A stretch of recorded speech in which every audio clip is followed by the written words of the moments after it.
Hello, everyone. Welcome to Informative Writing Workshop. I'm Raquel Work, your teacher for today. We are on Unit 1, Week 1. So each unit will have 4 weeks. And Week 1 is basically just an introduction to our class. The first day of school is always the most nerve-wracking. You're not alone, but it doesn't matter how you perform this week. There will be no grades. So you're probably excited about that.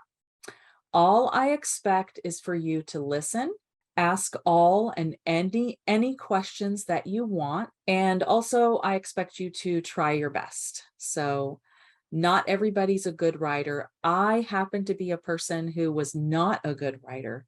I was not even a good student in school growing up. I went to public school and I didn't know the first thing about writing. I went to college and I had to take like a beginning writing course.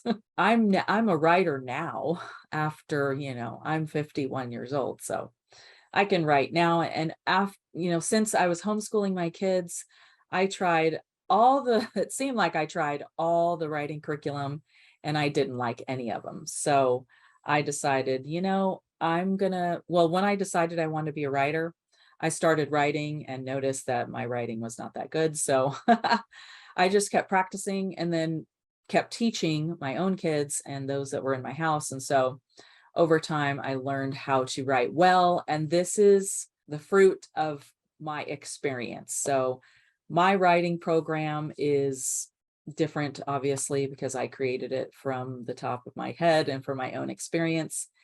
And I make it so that it's basic, okay? Because I never liked writing. I mean, I like it now, but growing up, I didn't like writing.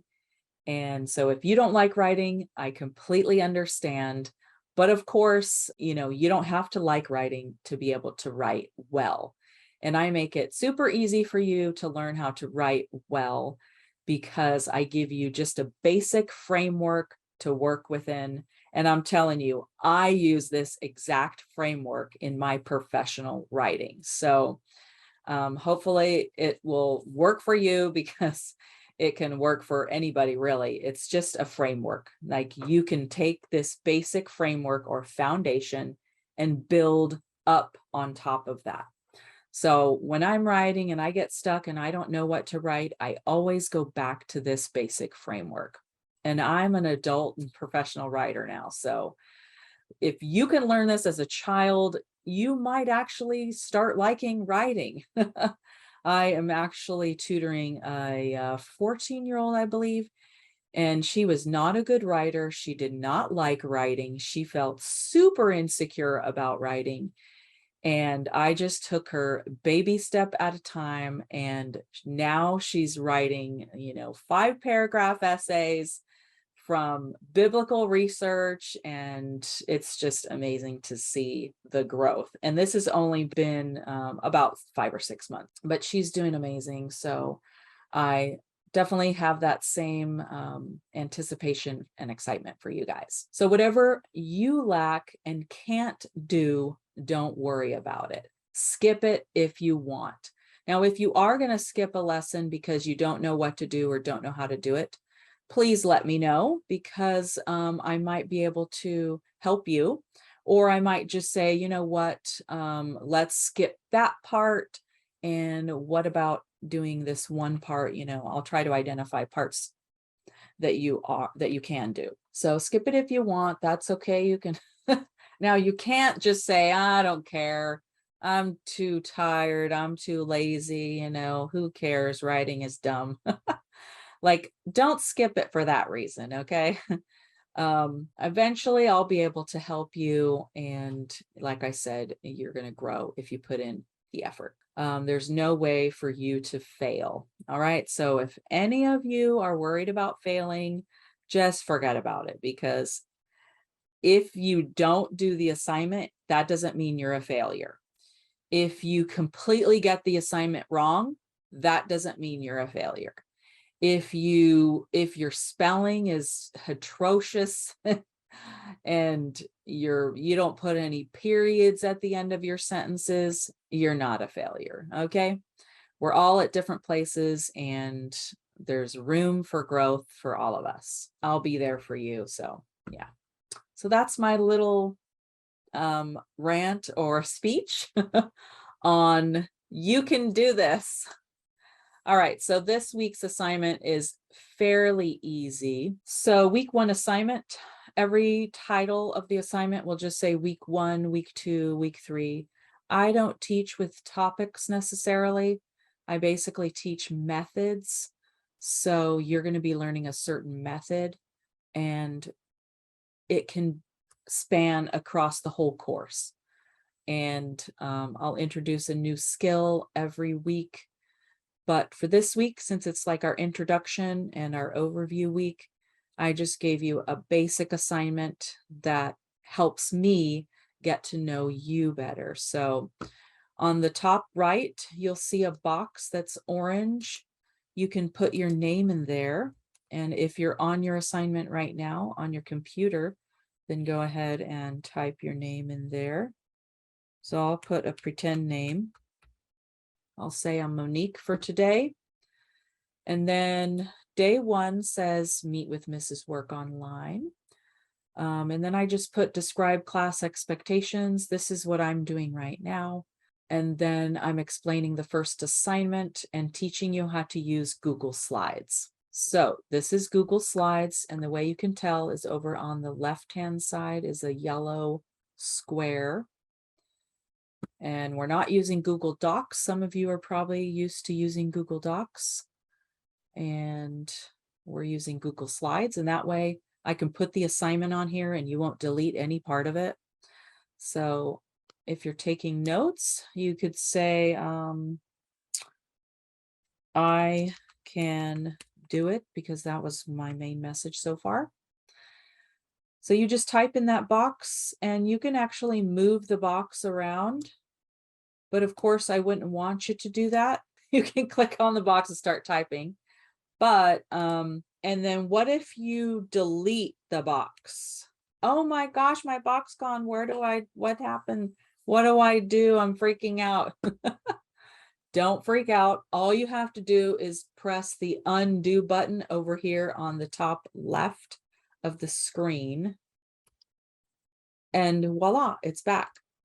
But let's say you do other things and you're like, oh no, it's deleting everything and I can't find that box. Well, what you can do is go to text box right here on the bar. Go to text box, go to where you want to put the text box, hold down your mouse, drag it across, and voila, here it is. Now it doesn't have an orange border, but if you want to put your own orange border, or you can change the border color if you want, get creative, then you go to this space right here. No, the one border color, and you can make it whatever color you want. Click outside the box to see what it looks like. You can make the thickness of the line bigger. Whoa.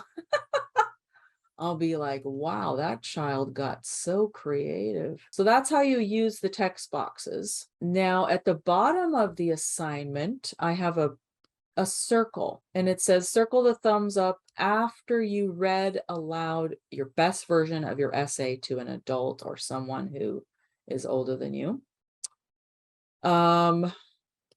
So when I go to look at your assignment, I'll know if you read or if you followed directions. So right now the circle's just there on the side. You can drag it, click and drag it to, on top of the thumbs up. And what else? Oh, if the circle disappears, then you go to the shape thing up here on top. Go to shapes or arrows or call outs. I mean, there's all kinds of things you can put there, but just go to the circle, and then you can drag, click and drag wherever you want your circle. You can change your circle color. Let's say I want it green. Click outside to see if it's green. And then usually this circle is not transparent. You can't see through it. So in order to do that, you go to the highlight, or let's see, what's it called? Fill color. There we go. You go to fill color, and then you click on transparent at the very bottom of all those colors, and then voila, your circle is transparent. You can move it wherever you want. Okay, so if you accidentally delete your circle, you can make your own. And all right, so I taught you how to add text boxes in case they disappear, or in case I don't put one and you need to put one. And I taught you how to do the circles or squares or any other shape and make it transparent so you can see through it. And that's it for how to use Google Slides. So you take notes here if you wanted to. If not, you can skip it. Day 2, it says list as many writing topics as you can of related, let's see, as you can think of, related to topics that you know a lot about. So it could be your room. Do you know a lot about your room, your city, your church, your friends, the Bible, skateboarding, art, board games, anything you want. So list as many topics as you want to, as you know a lot about. Okay, this is just a list. So this would be like, okay, I know about art, then put a comma. I can write about games, comma. I can write about soccer, comma, whatever you want. I can write about California, you know, whatever. So you just type in your list of ideas, as many as you can think of. And I didn't put in here a minimum, but I would say a minimum of 3 if possible, please. Then on the day 3, now you don't have to do this in different days. You could do this all in one day. That would be perfectly fine with me. It doesn't really matter, because as long as you get the practice once a week, that's where I'm happy. Okay. Then you write 5 to 8 sentences about your topic. So you could say, soccer is so fun.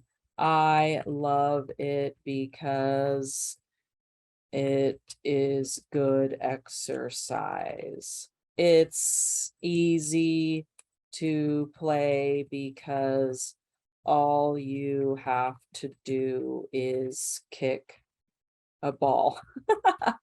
Okay, never mind my typos here. So anyway, you just write away 5 to 8 sentences about your topic, one of your topics. And then at the bottom, you're going to find a partner or older sibling who wants to listen to you read your paragraph out loud to them. If it's not your best version, fix it, edit it, revise it. And then when you have read your best version aloud to them, circle the thumbs up and answer the questions below. What is writing? Okay, so I would like for you to look up the definition of writing in the 1828 dictionary, and I will add this to the assignment. I will put a link to the 1828 dictionary on the assignment, and if you could use that link to look up the definition for the word writing, that would be great. And then if you could write a concise or short definition of the word that fits in the text box, that would be great, because I don't necessarily want you writing the entire definition. You'll need to make sure you just write a short version of the definition that you find. And then for the last question on the Google slide assignment, it says, why is writing important? I want you to write whatever reason you think writing is important. We'll be discussing that in week 2. And so that's it for the Google Slides and how to use them. If you are a parent and you want to message me, you can message me from the Biblical Classical Community website and my class there on the lesson. I will also put the dictionary link in that lesson for your reference. And that's it. This has been super exciting. I can't wait to see you become the writers that God wants you to be. So until next time, I'll see you later. Have fun.